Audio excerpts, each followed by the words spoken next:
Livro Fonte Viva, psicografia de Chico Xavier, pelo Espírito Emmanuel, editora FEB. Capítulo 81. A candeia viva.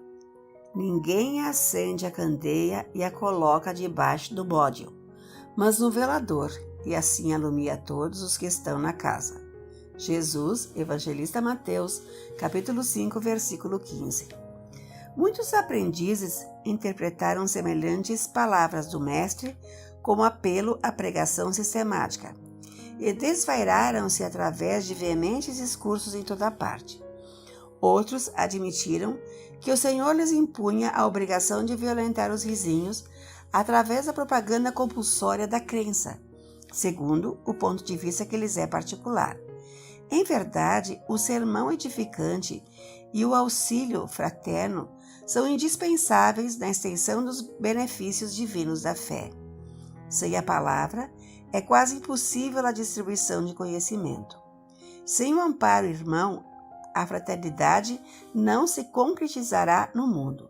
A assertiva de Jesus, todavia, atinge mais além. Atentemos para o símbolo da candeia. A claridade na lâmpada consome força ou combustível. Sem o sacrifício da energia ou do óleo, não há luz. Para nós, aqui, o material de manutenção é a possibilidade, o recurso, a vida. Nossa existência é a candeia viva. É um erro lamentável despender nossas forças sem proveito para ninguém, sob a medida de nosso egoísmo, de nossa vaidade ou de nossa limitação pessoal. Coloquemos nossas possibilidades ao dispor dos semelhantes. Ninguém deve amealhar as vantagens da experiência terrestre somente para si. Cada espírito, provisoriamente encarnado no círculo humano, goza de imensas prerrogativas quanto à difusão do bem, se persevera na observância do amor universal. Prega, pois, as revelações do alto, fazendo-as mais formosas e brilhantes em teus lábios. Insta com parentes e amigos para que aceitem as verdades imperecíveis, mas não ouvides que a candeia viva da iluminação espiritual é a perfeita imagem de ti mesmo. Transforma as tuas energias em bondade e compreensão redentoras para toda a gente, gastando para isso o óleo de tua boa vontade na renúncia e no sacrifício, e a tua vida em Cristo passará realmente a brilhar. Livro Fonte Viva, psicografia de Chico Xavier, pelo Espírito Emmanuel, editora FEB. Capítulo 82. Quem serve prossegue. O Filho do Homem não veio para ser servido, mas para servir.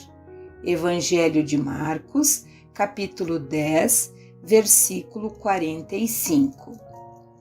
A natureza em toda parte é um laboratório divino que elege o espírito de serviço por processo normal de evolução.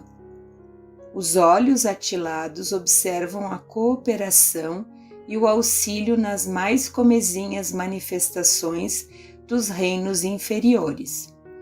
A cova serve a semente enriquecerá o homem. O vento ajuda as flores, permutando-lhes os princípios de vida. As flores produzirão frutos abençoados. Os rios confiam-se ao mar. O mar faz a nuvem fecundante. Por manter a vida humana no estágio em que se encontra, milhares de animais morrem na terra de hora a hora, dando carne e sangue a benefício dos homens. Infere-se de semelhante luta que o serviço é o preço da caminhada libertadora ou santificante. A pessoa que se habitua a ser invariavelmente servida em todas as situações não sabe agir sozinha em situação alguma. A criatura que serve pelo prazer de ser útil progride sempre e encontra 1000 recursos dentro de si mesma, na solução de todos os problemas. A primeira cristaliza-se, a segunda desenvolve-se. Quem reclama excessivamente dos outros, por não estimar a movimentação própria na satisfação de necessidades comuns, acaba por escravizar-se aos servidores, estragando o dia quando não encontra alguém que lhe ponha à mesa. Quem aprende a servir, contudo, sabe reduzir todos os embaraços da senda, descobrindo trilhos novos. Aprendiz do Evangelho, que não improvisa a alegria de auxiliar os semelhantes, permanece muito longe do verdadeiro discipulado, porquanto, companheiro fiel da Boa Nova, está informado de que Jesus veio para servir e desvela-se a benefício de todos até o fim da luta. Se há mais alegria em dar que em receber, há mais felicidade em servir que em ser servido. Quem serve, prossegue. Livro Fonte Viva, psicografia de Chico Xavier, pelo Espírito Emmanuel, editora FEB. Capítulo 83. Avancemos além. Pelo que, deixando os rudimentos da doutrina do Cristo, prossigamos até a perfeição, não lançando de novo o fundamento do arrependimento de obras mortas. Carta de Paulo aos Hebreus, capítulo 6, versículo 1. Aceitar o poder de Jesus, guardar certeza da própria ressurreição além da morte e confortar-se ante os benefícios da crença, constituem fase rudimentar no aprendizado do Evangelho. Praticar as lições recebidas, afeiçoando a elas nossas experiências pessoais de cada dia, representa o curso vivo e santificante. O aluno que não se retira dos exercícios no alfabeto nunca penetra o luminoso domínio mental dos grandes mestres. Não basta situar nossa alma no pórtico do templo e aí dobrar os joelhos reverentemente. É imprescindível regressar os caminhos vulgares e concretizar, em nós mesmos, os princípios da fé redentora, sublimando a vida comum. Que dizer do operário que somente visitasse a porta de sua oficina, louvando-lhe a grandeza, sem, contudo, dedicar-se ao trabalho que ela reclama? Que dizer do navio admiravelmente equipado, que vivesse indefinidamente na praia sem navegar?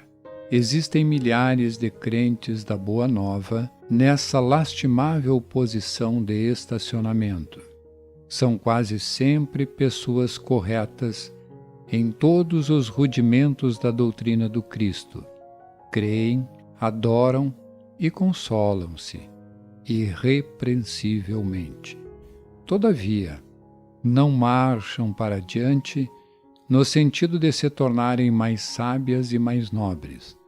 Não sabem agir, nem lutar e nem sofrer, em se vendo sozinhas sob o ponto de vista humano. Precavendo-se contra semelhantes males, afirmou Paulo com profundo acerto: deixando os rudimentos da doutrina de Jesus, prossigamos até a perfeição, abstendo-nos de repetir muitos arrependimentos, porque então não passaremos de autores de obras mortas. Evitemos, assim, a posição do aluno que estuda e jamais se harmoniza com a lição, recordando também que se o arrependimento é útil, de quando em quando o arrepender-se a toda hora é sinal de teimosia e viciação. Livro Fonte Viva, psicografia de Chico Xavier, pelo Espírito Emmanuel, editora FEB. Capítulo 84. Na instrumentalidade. Como se conhecerá o que se toca com a flauta ou com a cítara?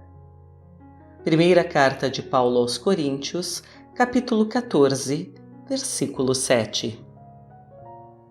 Cada companheiro de serviço cristão deveria considerar-se instrumento nas mãos do Divino Mestre, a fim de que a sublime harmonia do Evangelho se faça irrepreensível para a vitória completa do bem. Todavia, se a ilimitada sabedoria do celeste emissor se mantém soberana e perfeita, os receptores terrenos pecam por deficiências lamentáveis. Esse tem fé, mas não sabe tolerar as lacunas do próximo. Aquele suporta cristamente as fraquezas do vizinho, contudo, não possui energia nem mesmo para governar os próprios impulsos. Aquele outro é bondoso e confiante, mas foge ao estudo e à meditação, favorecendo a ignorância. Outro ainda é imaginoso e entusiasta, entretanto, escapa sutilmente ao esforço dos braços. Um é conselheiro excelente, no entanto, não santifica os próprios atos. Outro retém brilhante verbo na pregação doutrinária. Todavia, é apaixonado cultor de anedotas menos dignas, com que desfigura o respeito à revelação de que é portador. Esse estima a castidade do corpo, mas desvaira-se pela aquisição de dinheiro fácil. Outro, mais além, conseguiu desprender-se das posses de ouro e terra, casa e moinho, mas cultiva verdadeiro incêndio na carne. É indiscutível a nossa imperfeição de seguidores da Boa Nova. Por isso mesmo, guardamos o título de aprendizes. O planeta não é o paraíso terminado e achamo-nos, por nossa vez, muito distantes da angelitude. Todavia, obedecendo ou administrando, ensinando ou combatendo, é indispensável afinar o nosso instrumento de serviço pelo diapasão do Mestre, se não desejamos prejudicar-lhe as obras. Evitemos a execução insegura, indistinta ou perturbadora, oferecendo-lhe plena boa vontade na tarefa que nos cabe, e o Rei Divino se manifestará mais rapidamente onde estivermos. Livro Fonte Viva, psicografia de Chico Xavier, pelo Espírito Emmanuel, editora FEB. Capítulo 85. Impedimentos. Deixemos todo impedimento e pecado que tão de perto nos rodeiam e corramos com perseverança a carreira que nos está proposta. Carta de Paulo aos Hebreus, capítulo 12, versículo 1. O grande apóstolo da gentilidade figura o trabalho cristão como uma carreira da alma no estádio largo da vida. Paulo, naturalmente, recorrendo a essa imagem, pensava nos jogos gregos de sua época e, sem nos referirmos ao entusiasmo e à emulação benéfica que devem presidir semelhante esforço, recordemos tão somente o ato inicial dos competidores. Cada participante do prélio despia a roupagem exterior para disputar a partida com indumentária tão leve quanto possível.